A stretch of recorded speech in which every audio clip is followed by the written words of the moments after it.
Assalamualaikum warahmatullahi wabarakatuh. Baik, kali ini kita akan belajar tentang ajza'ul jumlati atau dalam bahasa Indonesia yaitu bagian-bagian kalimat dalam bahasa Arab. Jadi kalimat dalam bahasa Arab atau kata dalam bahasa Arab itu dibagi menjadi 3. Yang pertama adalah ismun, yang kedua adalah fi'lun, yang ketiga adalah harfun. Sekarang adalah pengertiannya masing-masing macam-macam kata dalam bahasa Arab tadi. Ini adalah pengertian isim. Al-ismu huwa kullu lafdin yusamma bihi insanun au hayawanun au nabatun au jamadun au ayyu syai'in akhara.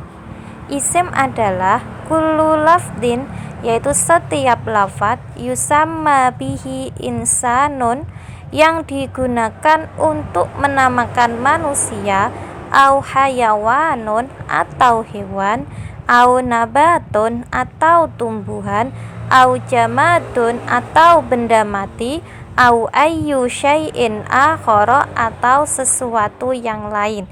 Jadi isim adalah setiap lafaz yang digunakan untuk menamakan manusia, hewan, tumbuhan, benda mati atau sesuatu yang lain.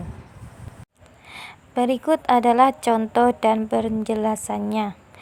Yusamma bihi insanun, digunakan untuk menamai manusia. Insanun artinya manusia. Jadi segala yang menunjukkan itu adalah manusia, maka itu adalah isim. Contohnya Muhammadun, Muhammad, Hindun, Hindun, Zainabu, Zainab.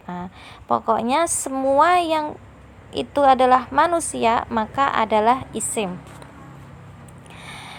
Yusamma bihi hayawanun, digunakan untuk menamai hewan. Jadi segala sesuatu kalau dia itu golongan hewan maka itu adalah isim.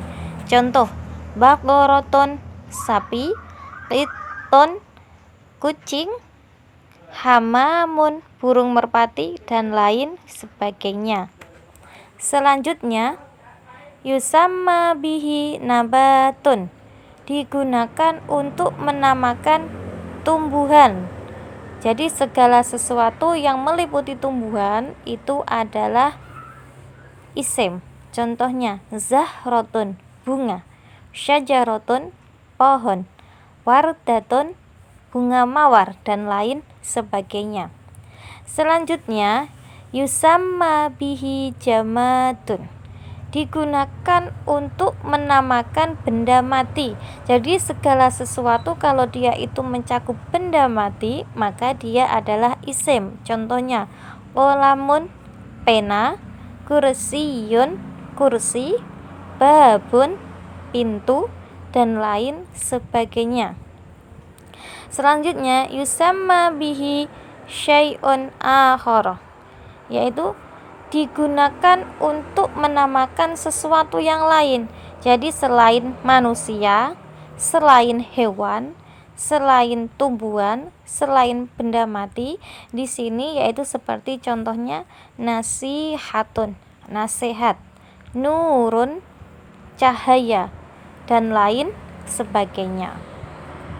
Jadi setiap lafaz yang digunakan untuk menamai manusia, hewan, tumbuhan, benda mati, atau sesuatu yang lain itu adalah isim. Selanjutnya adalah pengertian fi'il. Fi'il adalah al-fi'lu huwa kullu lafdin yadullu ala husuli amalin fi zamanin khassin. Al-fi'lu, fi'il, huwa adalah kullu lafdin, setiap lafaz, yadullu ala husuli amalin, yang menunjukkan suatu pekerjaan, fi zamanin khassin, pada masa tertentu. Jadi Fi'il adalah setiap lafaz yang menunjukkan suatu pekerjaan pada masa tertentu, jadi di waktu tertentu. Contoh, kharaja artinya keluar. Jadi kalau kharaja artinya dia telah keluar. Di sini fiilnya menunjukkan sebuah pekerjaan di masa yang sudah terjadi, sudah dilakukan atau masa lampau. Contoh yang kedua, aktubu, saya sedang menulis. Di sini menunjukkan bahwasanya fiil tersebut menunjukkan masa yang sedang dilakukan atau pekerjaan yang sedang dilakukan. Jadi aktubu artinya saya sedang menulis.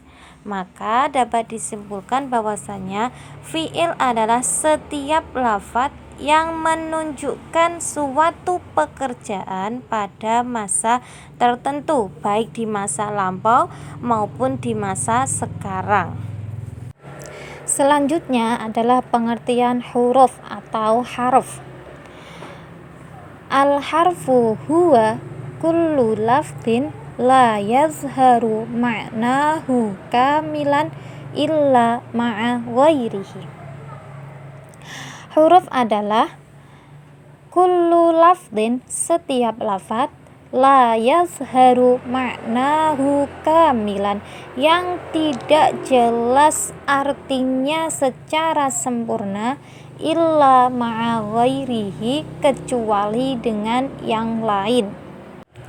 Jadi huruf ini tidak bisa difahami atau tidak jelas maknanya jika tidak digabungkan dengan kata yang lain dalam satu kalimat. Berikut adalah contohnya huruf. Huruf sebenarnya ada banyak contohnya, namun pada kesempatan kali ini saya jelaskan ada 3 contohnya. Di sini yaitu ala artinya di atas, fi artinya di dalam, aina artinya di mana. Ketiga ini adalah contoh huruf. Karena apa?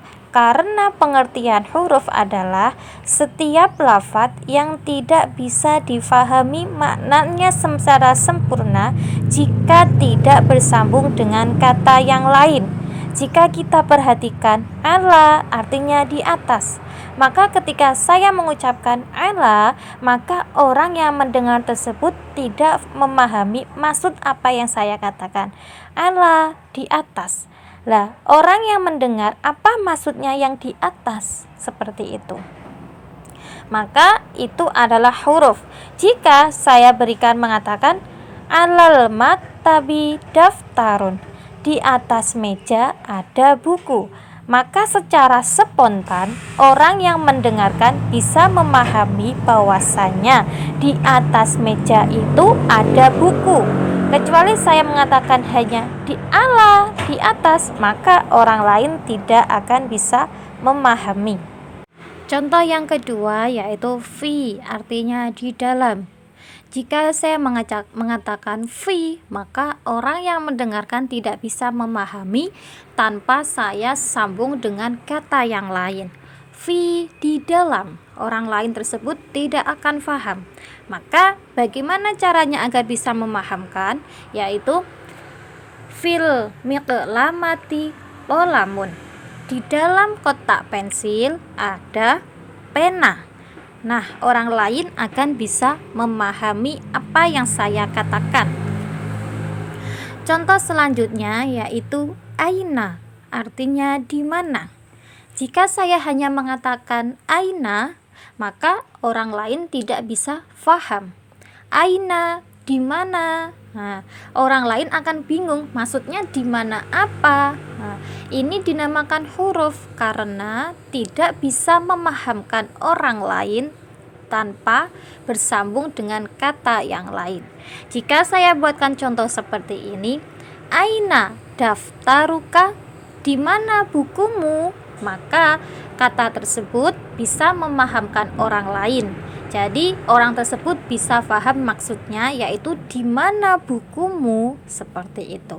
Jadi dari ketiga contoh ini bisa disimpulkan bahwasanya huruf adalah setiap lafadz yang tidak jelas maknanya jika tidak bersambung dengan yang lain. Semoga bermanfaat. Wassalamualaikum warahmatullahi wabarakatuh.